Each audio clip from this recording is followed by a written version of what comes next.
Coucou tout le monde, j'ai un petit jour de retard, excusez-moi. Mais voilà, j'ai pas pu la faire hier, donc voilà la vidéo du c'est lundi. Et pour aujourd'hui, alors la semaine dernière j'ai terminé ce que j'avais prévu, donc ni plus ni moins, j'ai rempli mon contrat. J'ai donc d'abord terminé Lucille Rose de Jean-Claude Mouerza. Voilà la couverture qui est rouge, si je me rappelle bien en couleur, avec l'ebook ne gère pas la couleur. J'ai beaucoup aimé cette histoire. La semaine dernière j'étais vraiment super emballée, je sais pas si vous vous rappelez. Donc on parle d'une jeune fille qui s'appelle Lucille Rhodes, qui est une Française de 15 ans je pense, 15-16 ans, qui vit donc dans un monde steampunk et qui va un beau jour recevoir une liasse de feuilles dans laquelle se déroule une histoire, et elle va se rendre compte qu'elle est présente dans cette histoire, que la Lucille Rhodes qu'on décrit dans cette histoire c'est elle, que son jardin c'est le même que, enfin que le jardin qui est décrit c'est le même que le sien, que la maison qu'on décrit c'est la même que la sienne, etc. Donc voilà, elle va commencer à enquêter, à savoir qu'est-ce qui se cache là derrière. J'étais vraiment super bien partie, j'ai beaucoup aimé. Maintenant c'est pas un coup de cœur tout simplement parce qu'il y a un moment où j'ai décroché, on va dire. Il y a un moment où j'étais totalement en décalage avec le récit. Alors je ne sais pas vous dire si c'est à cause de moi que j'ai été distraite, que j'ai loupé un passage, que j'ai lu trop vite un passage et que j'ai pas compris ce qui se passait vraiment, et qu'il m'a fallu donc pas mal de pages avant de me dire ah tiens voilà ce qui s'est passé et de me remettre dans le bon chemin, mais ou alors si c'est l'auteur qui a mal expliqué. Donc c'est l'un ou l'autre, mais voilà, c'est ce qui a fait que c'est pas un coup de cœur, vu que j'ai été vraiment en décalage pendant un petit moment dans le récit. Mon avis arrive sur le blog très rapidement, je pense, peut-être demain, après-demain, quelque chose comme ça. Alors la semaine dernière j'ai donc terminé La Vampire, donc j'ai lu le tome 5 de La Vampire de Christopher Pike, le tome 5 qui s'appelait La Soif du Mal, qui est un tome classique, pas mal d'action, pas mal de choses qui se passent. On tombe beaucoup plus dans le religieux dans ce tome-là. J'ai bien aimé, mais c'est pas le meilleur tome. En revanche, le tome 6, Les Immortels, j'ai vraiment adoré. J'ai trouvé que c'était vraiment une très bonne conclusion à la saga. On s'éloigne un petit peu du fantastique vers le religieux, on va plus vers le religieux, le science-fiction, etc. Mais j'ai trouvé que c'était vraiment très cohérent avec l'histoire globale que nous présente Christopher Pike depuis le début de la saga. Voilà, c'est ça qui m'a plu, c'est que tout m'a paru cohérent à la fin, que la conclusion était vraiment telle que je l'espérais, vraiment superbe. Et puis il se passe beaucoup de choses dans le tome 6. L'ennemi que doit affronter Alyssa par exemple est vraiment redoutable, c'est vraiment le boss de fin comme on dirait dans un jeu vidéo, voilà c'est vraiment ça.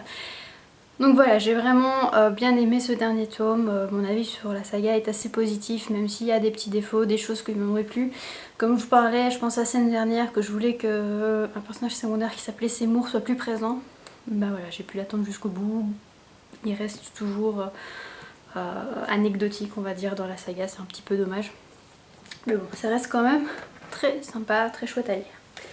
Alors ma lecture en cours, il s'agit de Bank Green, le tome de Heilbronn de Thierry Diroyo, publié aux éditions Le Bélial. Je vous ai présenté le tome 1 il n'y a pas si longtemps que ça, hein, il y a quelques semaines. Donc là je suis déjà bien avancée. Mais bon on est mardi, hein. Hier j'étais encore que là, quelque chose comme ça. Donc j'espère le terminer d'ici ce soir ou demain. C'est vraiment une superbe suite. Donc là j'enchaîne vraiment les bonnes lectures, j'espère que ça va continuer. Dans cette suite, Thierry Diroyo, on va dire, va vraiment redéfinir la mort, va vraiment... voilà, on a l'impression que dans le premier il avait fait le tour, bah non pas du tout, il y a encore plein de choses à explorer. Et ce que j'ai bien aimé aussi, ce que j'aime bien aussi dans ce tome, c'est qu'il y a beaucoup plus d'action, beaucoup plus de rythme. Et ça c'est justement parce que c'est un tome 2, je pense que dans le premier tome il fallait vraiment nous expliquer, parce que le monde de Bank Green c'est vraiment très spécial. Il y a beaucoup de créatures, beaucoup d'enjeux, etc. Donc on peut facilement s'y perdre, donc il fallait bien se poser pour bien tout visualiser, etc. Alors qu'ici, vu qu'on connaît tout le monde, j'ai envie de dire, ça va plus vite, on peut enchaîner rapidement. Alors qu'est-ce qui se passe dans ce tome 2, sans spoiler le tome 1, il y a une nouvelle créature qui fait son apparition, une nouvelle espèce. Il s'agit des Heilbronn. Enfin, le titre, hein, parce que je pense pas que c'est pas du tout la même... L'image ne représente pas un Heilbronn, enfin bref. Donc voilà, il y a une nouvelle espèce qui arrive, on ne sait pas qui ils sont, on ne sait pas quelle est leur identité. quel est le rôle qu'ils ont à jouer sur le monde de Mongreen, etc.